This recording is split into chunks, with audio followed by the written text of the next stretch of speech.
Hello, this is Ashley Craig, and I'm going to be showing you my future ready assessment of Magnolia ISD, which is located in East Texas. It was kind of tricky picking out the demographics for the district because we are kind of right on the edge of urbanized area versus rural, and our population is kind of a mix. We've got everything from really high end country club communities to, kids that are riding buses in from pretty far out where uh, they don't really have necessarily connectivity or technology devices at home.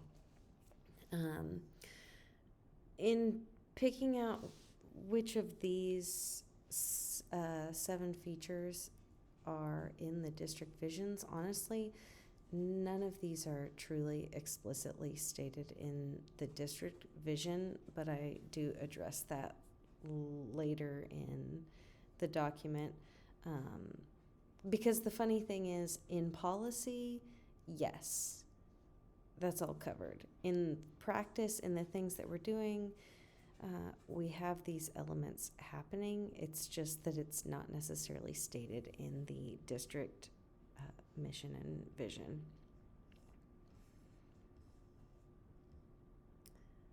In fact, looking through the digital learning environment and our use of technology, honestly, the district is on top of things. And considering we are a relatively small school district in what I think most would consider a pretty rural area, I'm very impressed with the level of commitment to technology. I've worked in much larger districts with a lot more money that were probably kind of right around where we are in Magnolia, which I think says a lot.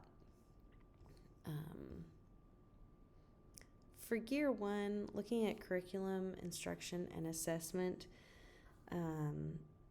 the main things that stood out to me in this section are that we are moving in the direction of using technology to help develop those 21st century skills. We have the resources, but it's really inconsistently applied in the classrooms. Either a teacher loves it and dives in and teaches with tech, or they don't. We don't have a whole lot of in the middles there.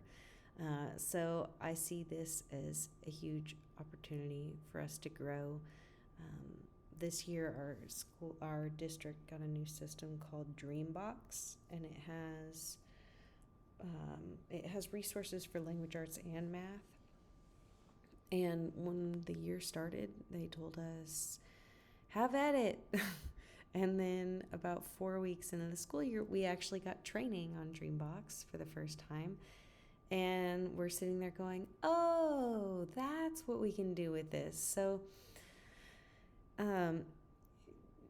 So in terms of curriculum and instruction, right now we have the resources. We don't necessarily have the training to go with it to make us effective with those, but we are getting there. I think the thing you're going to hear me continuously say throughout this presentation is that we're on our way there. And I don't want anything I talk about in this presentation to come off as criticism necessarily, because really I'm super impressed with my district, and I think that in general they really are moving in the right direction. Anyway, use of space and time. Magnolia ISD touts itself as being having traditional values, and one thing that goes along with that is we are not breaking out of rigid schedules and doing any kind of flexible timelines. That's not in the cards for Magnolia, I don't think. We're pretty old school.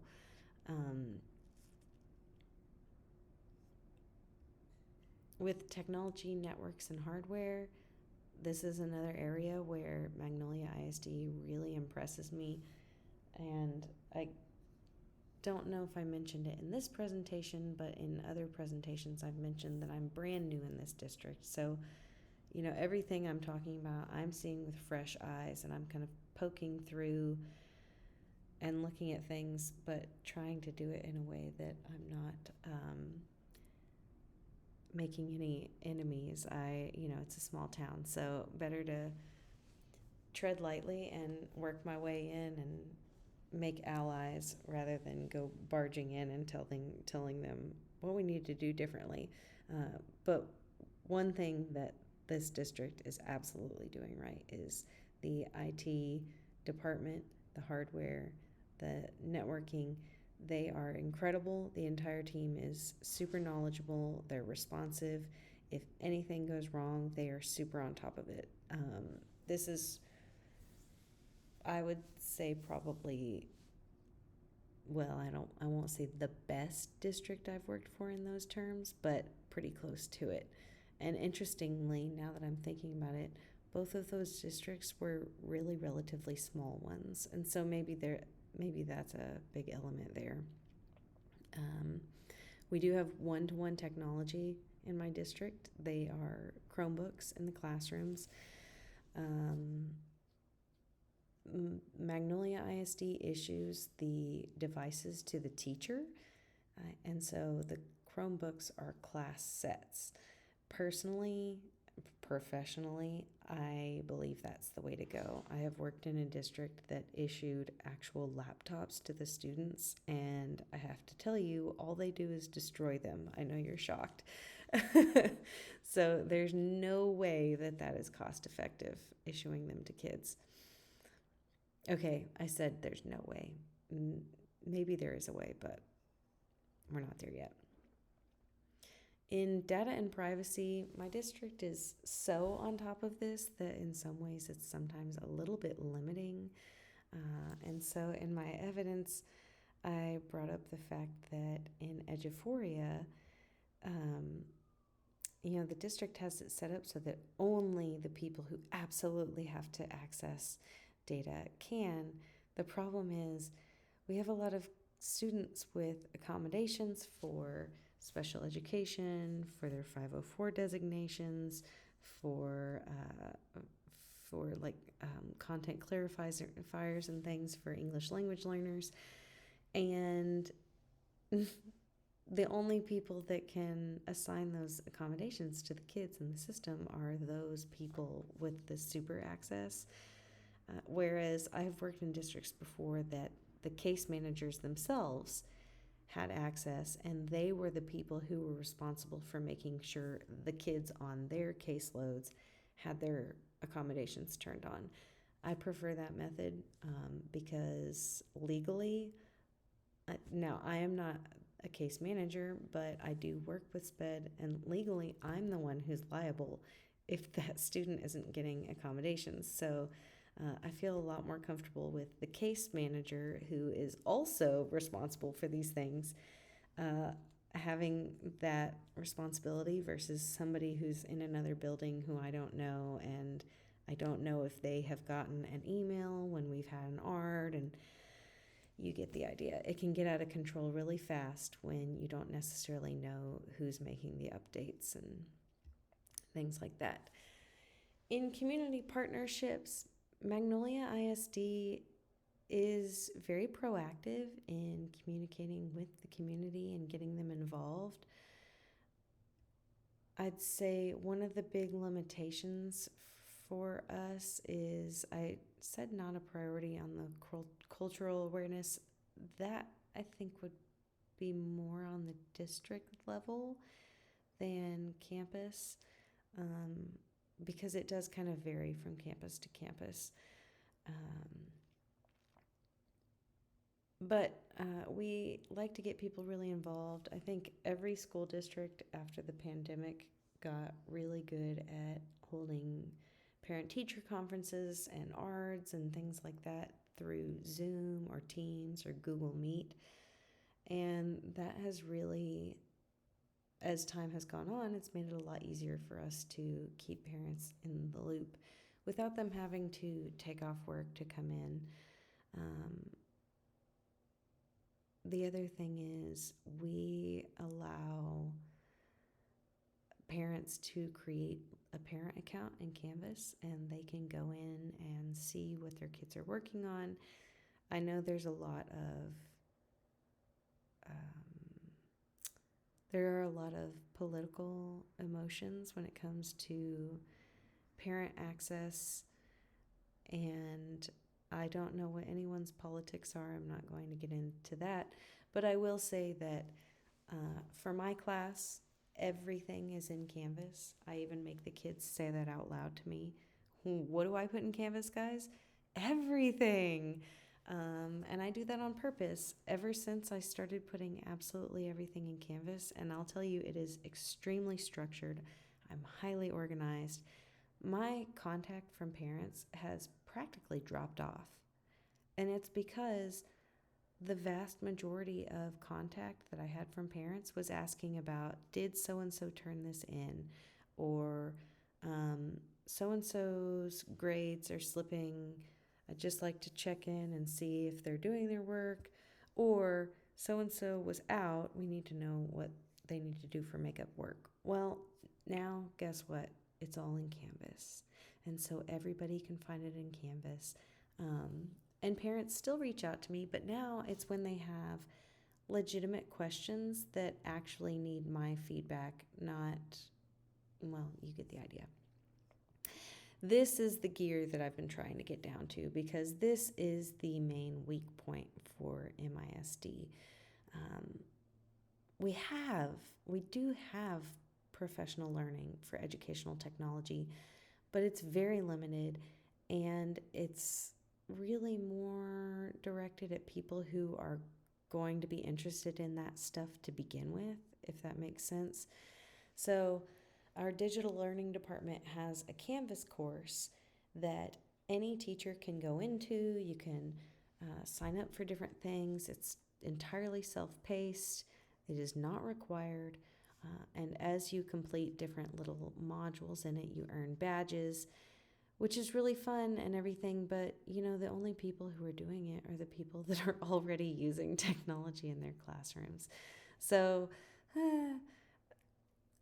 the PD for tech is really lacking. And in talking to teachers at various campuses, various grade levels, the general consensus that I'm getting from everyone, and again, I'm new in the district, but in general, the consensus I'm getting is they think the technology is great, but they just don't have the training, and they don't have time to try to figure it out on their own, which I can relate to because, I already brought up that Dreambox system that we started using this year, and have I gone out of my way to learn all the ins and outs of it? No, not yet. And will I? Yes, probably, because I'm the type that will go in and click on every single thing until I know how it all works. But here I am 9 weeks into the school year, and I've had one 45-minute long training session on this system that we're supposed to be using district-wide to do our HB 1416 interventions. If you're not from Texas, all you need to know about that is it is a hot mess. Anyway, we need training. That's it. That's the biggest need in Magnolia ISD, and it's our biggest weakness right now. In terms of budget and resources, I'm really impressed with how Magnolia ISD has prioritized spending on technology, on maintaining and sustaining that digital learning environment.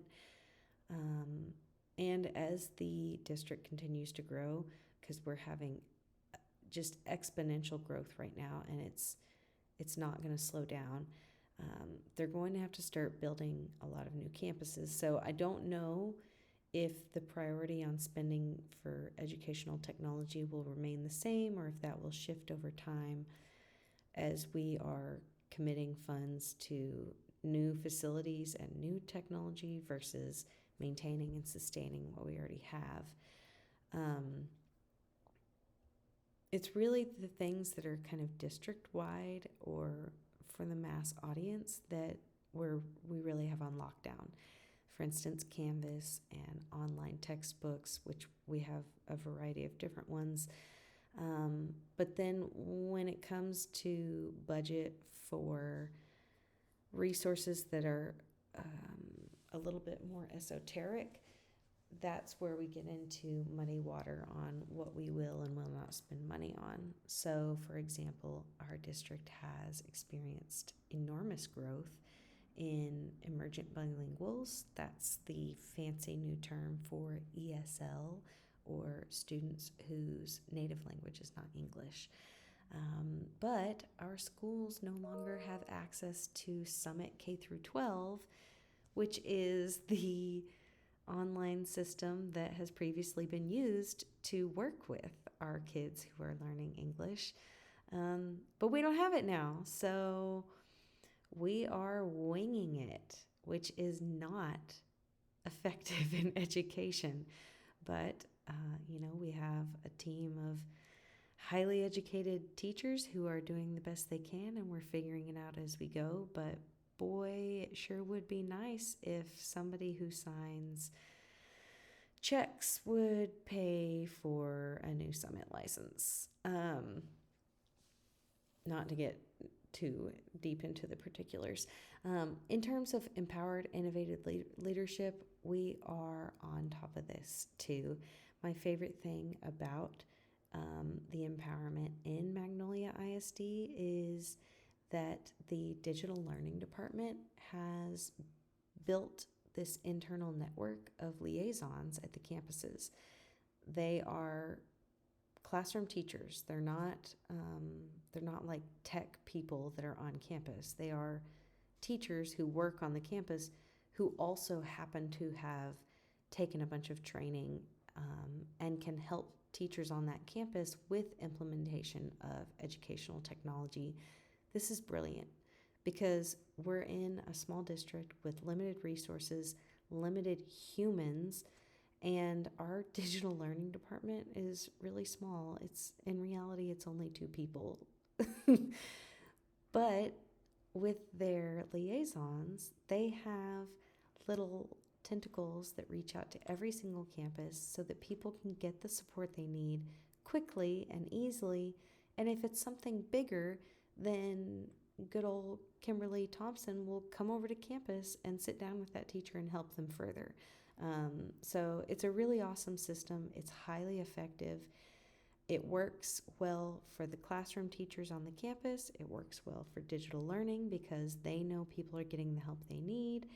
It's cool for the liaisons because they have a thing that they can focus on and be developing in their own professional goals. So that is an all-around awesome program that empowers people, and yeah, it's innovative. I love it. In summary,